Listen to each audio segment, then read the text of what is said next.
सागर महोत्सव 9 जानेवारी ते 12 जानेवारी 2025। दरवर्षी हा सागर महोत्सव गोगटे कॉलेजच्या 22 नंबरच्या हॉलमध्ये होत असे।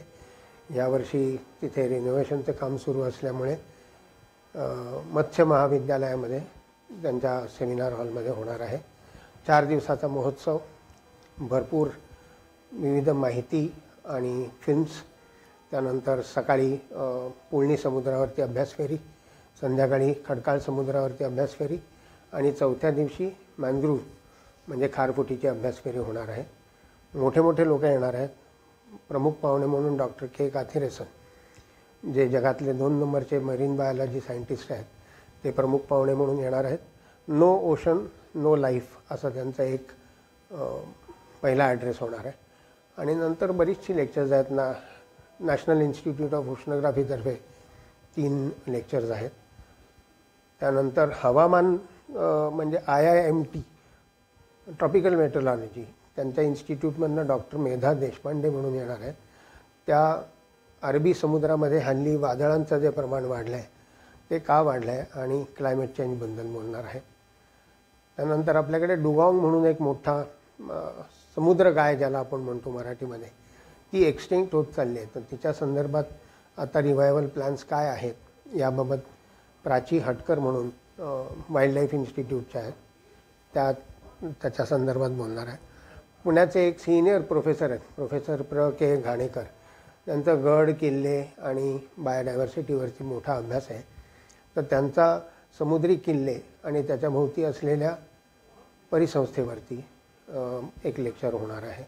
अशी 10-12 लेक्चर्स आहेत। डॉक्टर खाडे म्हणून आहेत, ते फक्त पृथ्वीवरती गोडं पाणी आहे याबाबत त्यांचं एक लेक्चर होणार आहे। कारण बाकीचे सगळ्या ग्रहांवरती पाणी आहे, पण पाणी ज्या फॉर्ममध्ये आपल्याकडे लिक्विड फॉर्ममध्ये तसं नाही। बाकीच्या ग्रहांवरती कुठेतरी बर्फ तरी आहे किंवा कुठेतरी स्टीम आहे। प्यायचं पाणी फक्त पृथ्वी तलावरतीच उपलब्ध आहे। तर ते का उपलब्ध आहे आणि त्याचा सागराशी काय संबंध आहे याबाबत ते बोलणार आहे। त्यानंतर MTDCच्या शमा पवार म्हणून एक आहेत, त्या कॉन्शियस टुरिझमबद्दल बोलणार आहे। आपण जे टुरिझम करतो त्यामुळे जे काही प्रदूषण वगैरे होत आहे, तर कॉन्शियस टुरिझम कसं असायला हवं याबाबत ते बोलणार आहेत। आणि अमिता देशपांडे म्हणून आहे, त्या एकूणच कंझ्युमरिझमवरती म्हणजे कॉन्शियस कंझ्युमरिझम कसं असायला हवं। कोणी प्लास्टिकची पिशवी दिली तर ती घ्यायची नाही आणि आधी प्लास्टिकची पिशवी निर्मितीच थांबायला हवी अशा प्रकारचं त्यांचं म्हणणं आहे।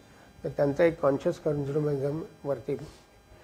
त्यानंतर इकॉलॉजिकल सोसायटीची आपल्या इथली रत्नागिरीतली प्राची नेरुरकर, तिने इंटरटायडल बायोडायव्हर्सिटीवरती अभ्यास केला आहे आणि इंटरटायडल बायोडायव्हर्सिटी खूप अडचणीत आहे। तर त्या संदर्भात तिने जो अभ्यास केला आहे तर त्याचा ती रिपोर्ट तिथे सांगणार आहे। आणि पूजा साठे म्हणून आहे, ती पण रत्नागिरीतलीच आहे।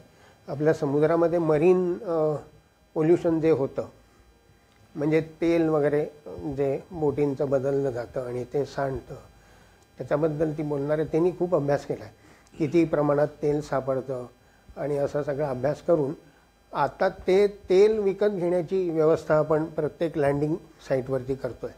म्हणजे लोकांना तिकडे आत सोडायची वेळ यायला नको, त्याच तेलाचे आपण पैसे देणार आहोत।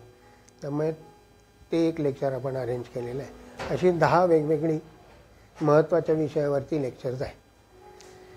दरवर्षीप्रमाणे हा कार्यक्रम फक्त वेगळ्या ठिकाणी होतो। बाकी नॅशनल इन्स्टिट्यूट ऑफ ओशनोग्राफी, त्यानंतर वाईल्ड लाईफ सोसायटी, त्यानंतर आपले इकॉलॉजिकल सोसायटी, मत्स्य महाविद्यालय, गोगटे कॉलेज, या सगळ्या इन्स्टिट्यूशनचं आपल्याला टेक्निकल कोलॅबोरेशन आहे। बाकी फिनान्शियल आणि अरेंजमेंट आणि कोऑर्डिनेशन सगळं आसमंततर्फे केलं जातं। अशा प्रकारचा महोत्सव भरवण्याचा आपल्या संस्थेचा काय उद्देश आहे? आपण 3 वर्ष हा महोत्सव भरवतो आणि उद्देश जो पहिल्या वर्षी होता तोच आहे की सागराचं आपण सागर वाचवला पाहिजे आणि सागराकडनं आपल्याला भरपूर गोष्टी मिळत असतात। तर आपण फक्त त्याचं संवर्धन चांगलं करून त्याचं काय जे काय देणं आहे ते दिलं पाहिजे, दॅट इज ऑल।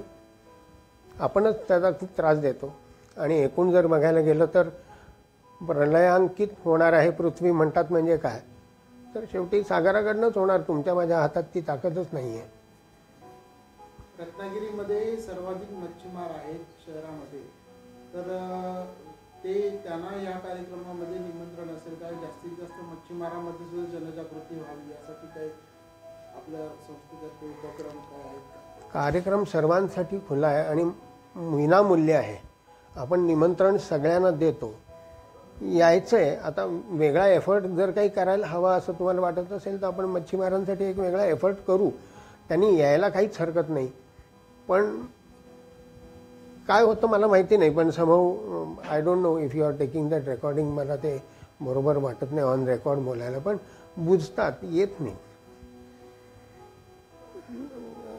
मच्छीमारांचं मला वाटतं तो एक प्रॉब्लेम होतो की कसं जायचं, प्रश्न विचारायचा का नाही विचारायचा का, असं थोडंसं होत असावं असं मला वाटतं. नाही तर it is open for all, सगळ्यांनी यायचं आहे. मी तर नेहमी म्हणतो की हॉल लहान घ्या आणि गर्दी होऊ दे, म्हणजे लोकांना गर्दी झालेली दिसते. मोठ्या हॉलमध्ये कमी लोक दिसले की यांच्या कार्यक्रमाला प्रतिसाद मिळत नाही म्हणून म्हणायला मोकळे होतात लोक.